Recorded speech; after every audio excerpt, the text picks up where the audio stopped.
Hello there, my friends, and welcome to Reader's Workshop. We have been talking all about understanding our nonfiction topics, and the way in which that first graders have been doing that is by really understanding what the sections in our books are mostly about. And so we started really large with that strategy of one text, multiple ideas by figuring out just the main idea in our section. We've gotten a bit smaller by determining those topic sentences in our sections. And finally, yesterday, we went teeny itty bitty by coming up with those few words within our sections that really tell us what that part is all about. So the very last way in which we're going to talk about understanding our nonfiction topics is through a strategy called Gather Up Facts. Gather up facts. Turn your brains on. Today, I want to teach you that a final strategy to understanding your nonfiction topics is to gather or find all of the facts within your sections so that they can all come together to form the main idea of the section. So kiddos, I'm wondering, how many of you have ever been fishing? Show of hands, who has ever been fishing? That's one of the activities that I love doing almost year round, but I primarily zoom in on it in the spring and the summer. So a little fact about myself, since we're talking about gathering up facts, and I'll share this with you as I am gluing down that strategy to our anchor chart, is that I actually don't really like to eat fish. And that's just because I don't love the taste. And actually, when I was a child, I got sick one time when I ate fish, and it unfortunately kind of ruined it for me. But my father just loves fish. He prepares his fish in many different ways, but the way in which he most of the time does it is he actually smokes his fish. He has this really fancy smoker that we keep in the backyard because my mom doesn't like the smell. And he is out there for hours perfecting his recipe of smoked fish. So friends, I'm telling you this story because when I go fishing, I love to gather up my fish and take them home for my dad to cook. And where in the world, boys and girls, do you think I put my fish after I've caught them? Where do they go? How do I bring them home? A lot of people use a bucket. Now, friends, this is not the bucket I use when I am fishing. That bucket is much larger. But for today's lesson, we are going to be using this bucket in which I have labeled Bucket o' Facts. Bucket of Facts, because we are going to be gathering up the facts in our very last chapter of our nonfiction book, Meerkats. So kiddos, that is what we're going to be doing today. We are going to go ahead and zoom in. Ooh, let's put this right here. That'll be fun. Yeah.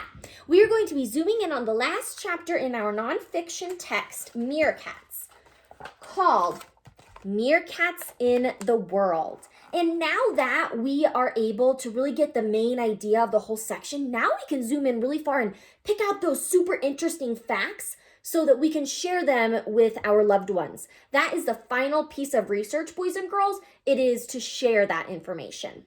So here is chapter 5, Meerkats in the World. Taking that sneak peek. Ooh, map text feature, cool. Caption, our heading home sweet home. Ooh, we have a chart text feature, those are fun. Heading, the future of meerkats. Ooh, and another caption. Oh, and then we just have that glossary. Ooh, a little quiz. More information and the index. So friends, we are just going to focus in on these two sections of our chapter, the future of meerkats and where meerkats live, home sweet home, okay? So I want you boys and girls to, as I'm reading, try to pick up or key in on those facts that really astonish you. Let's go back to reading with that sense of wow. And I want you to notice when you hear something that just makes you say, wow. And if it's something that I too think just was so incredibly insightful, maybe I'll go ahead and write that fact down and put it in our bucket of facts to share with our friends and family later. Okay, but for now, I'm just going to read it. Here we go. Home sweet home. Meerkats live in and around the Kalahari Desert in southern Africa.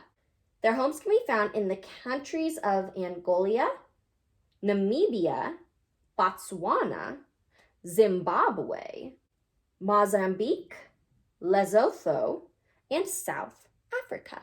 Sorry, friends, I am not great with the pronunciation. I am unfamiliar with these words, but I'm doing my best. Meerkat country is hot and dry. There are times when it doesn't rain for many months. These periods are called droughts. During a long drought, desert plants can die. The insects and other animals that depend on plants for food can die, too. The meerkats then need to move farther away to find food. If all the mob meerkats are hungry and looking for food, then there are fewer members able to act as guards. This leaves the weakest meerkats as easy prey for attackers. Caption: Africa's angels. In some parts of Africa, the meerkat is known as the sun angel because it loves the sun so much. Where meerkats live.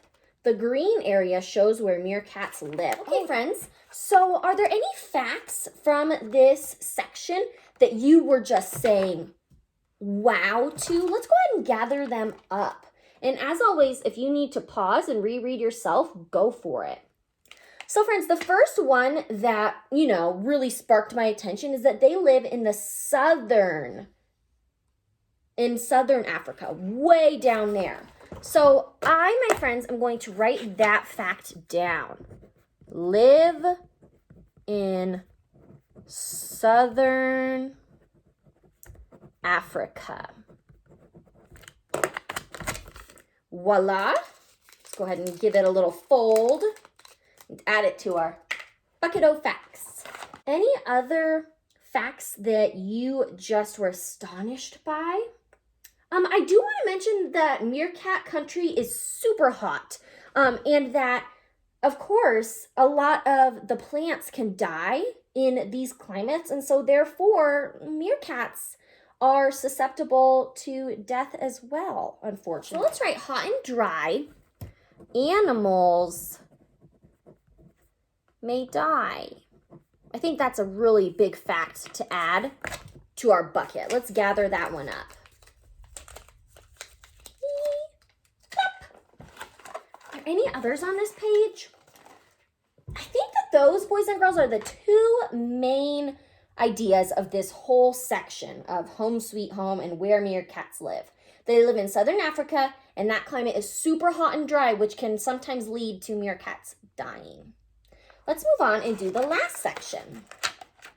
The future of meerkats. So go ahead and listen, and I want you to key in on those particular facts that make you say, wow. Here we go. Meerkats exist in large numbers. However, the life of a meerkat is not an easy one. Natural threats are droughts, burrow flooding, rainstorms, and attacks by predators. Kits are the most affected by these events. Only 1 kit in 4 survives its first year. Smaller mobs have more trouble surviving than larger mobs. Fewer meerkats means less help with kits and fewer guards to take turns watching for predators. Colonies of 15 to 30 seem to have the best chance of survival. Let's read the chart. Fast facts about meerkats. Scientific name, Suricata. Class, Mammalia, mammals. Order, Carnivora, carnivores. Size, up to 20 inches from head to tip of tail. Lifespan, up to 14 years. And habitat, burrows in dry desert-like lands. Meerkats have learned that they need to stay together to survive. Okay, pause if you'd like and think to yourselves, what facts made you say, wow, which facts should we add to our bucket o' facts? That, of course, add to the main idea. So there are a couple boys and girls that stand out to me right away. And the first one is actually over here with this caption. This whole section over and over and over keeps going back to that meerkats need to stay together to survive. Let's write that down. Stay together to live. That's how they're going to live. Stay together to live. Here we go. Bucket o' fact. Woo! We are filling that puppy up. Okay, and then I also want to mention that those smaller meerkats, or the kits, are the most susceptible to death. It breaks my heart. But right here, as it reads, fewer meerkats means less help with kits and fewer guards to take turns watching for predators. So because of those predators, kits are more in danger. I want to write that down. Kits are more in danger. Okay. Alrighty, friends, there it is. So let's take one last glance. Yeah, kits are the most affected. Yep, only 1 in 4 kits survives its first year. I think we really went ahead and made that point when we wrote down that they are the most in danger. Okay, friends, and let's make sure that's the last section. Yep, then we just have that glossary, the little quiz, more information, and the index. Okay, kiddos. So let's do one last thing, and that is take a peek at our bucket o' facts. Let's go ahead and see if we can figure out what the main ideas are for these last 2 sections. Boop. Okay, so one fact we wrote down. That they live in hot and dry places and animals may die because of it. Okay. Oh, yes. We also know that meerkats live in southern Africa. Whoops. They must stay together to live. And finally, unfortunately, kits are more in danger. Okay, so those are the 4 facts that we were able to gather up. So friends, your job today and every day when you pick up a nonfiction book is to gather up your facts. Now, kiddos, you don't necessarily have to have a bucket o' facts like I do, and you don't even necessarily have to write your facts down. But I need you to at least in your brains be consistently noticing them and keying in on them. Even clue in to those facts, boys and girls, so that then you can be a true researcher and share this information with others, okay? So I want you to give this a go, boys and girls. Practice gathering up facts, whether you write them down or just keep them in your brain. Gather up facts so that you can understand your nonfiction topic, okay? Thank you so much for learning with me. Good luck. Goodbye.